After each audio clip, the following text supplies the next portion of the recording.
Reciban un saludo muy especial en esta mañana de sábado para su magazine En línea con la CUT y su nota jurídica. Pues la nota jurídica de hoy vuelve a insistirse con respecto a lo que es el debido proceso. ¿Cómo se nos viola a nosotros el debido proceso, el derecho a la defensa, el derecho a la contradicción y el derecho a controvertir pruebas?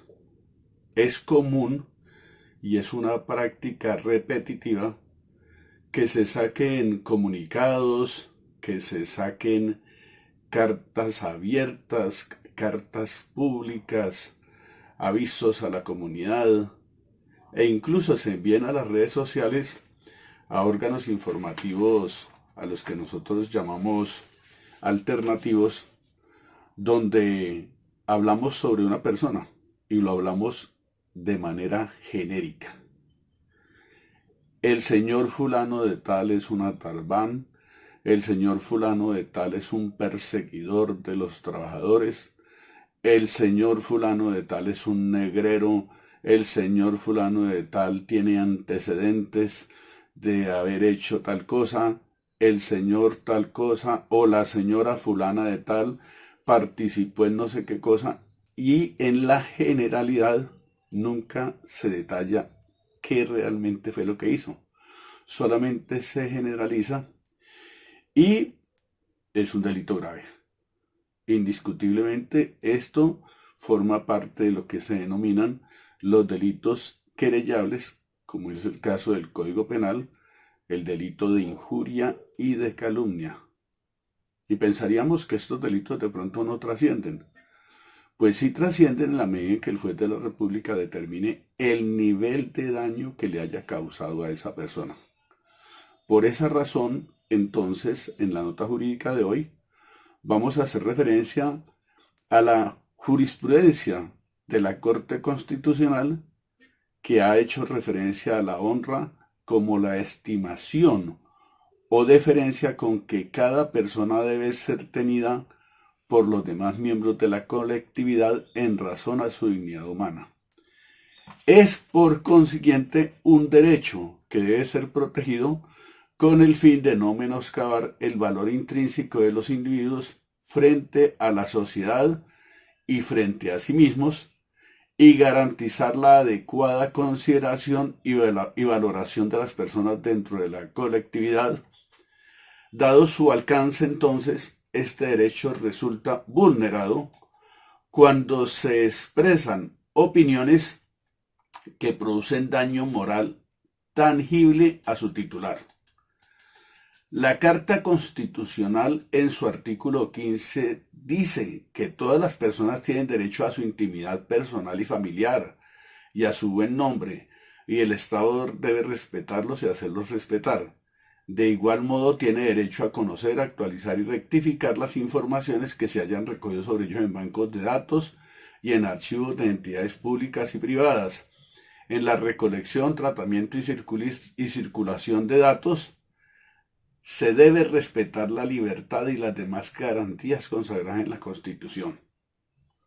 La doctrina constitucional ha explicado que el derecho a la honra guarda una relación de interdependencia material con el derecho al buen nombre, de manera que la afectación de uno de ellos generalmente concibe vulneración del otro. De igual manera, el derecho al buen nombre está vinculado a la vida pública de la persona, mientras que la honra se refiere a aspectos de la vida privada.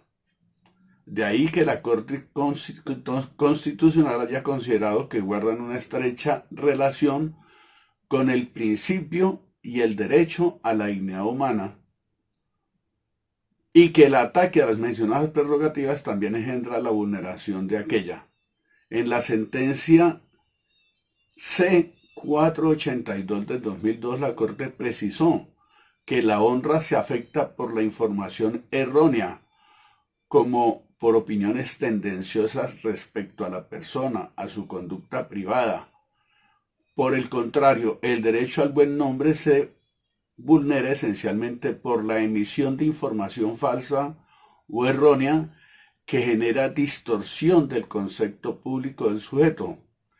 según la sentencia T-695 del 2017 de la Corte Constitucional. En consecuencia, la Corte ha determinado que el derecho al buen nombre protege a las personas frente a las expresiones e informaciones ofensivas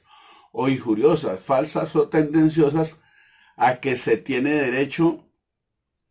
a mantener en reserva, las cuales distorsionan el concepto público que se tiene del individuo, según la sentencia T-342 del 2020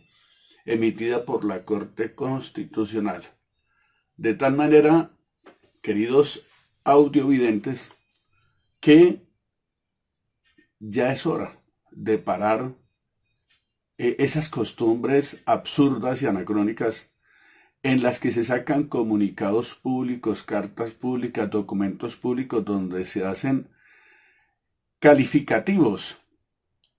y se emiten epítetos contra una persona sin detallar qué fue el daño que hizo, cuál es la imputación, cuál es el delito, qué es lo malo de esa persona, y se generaliza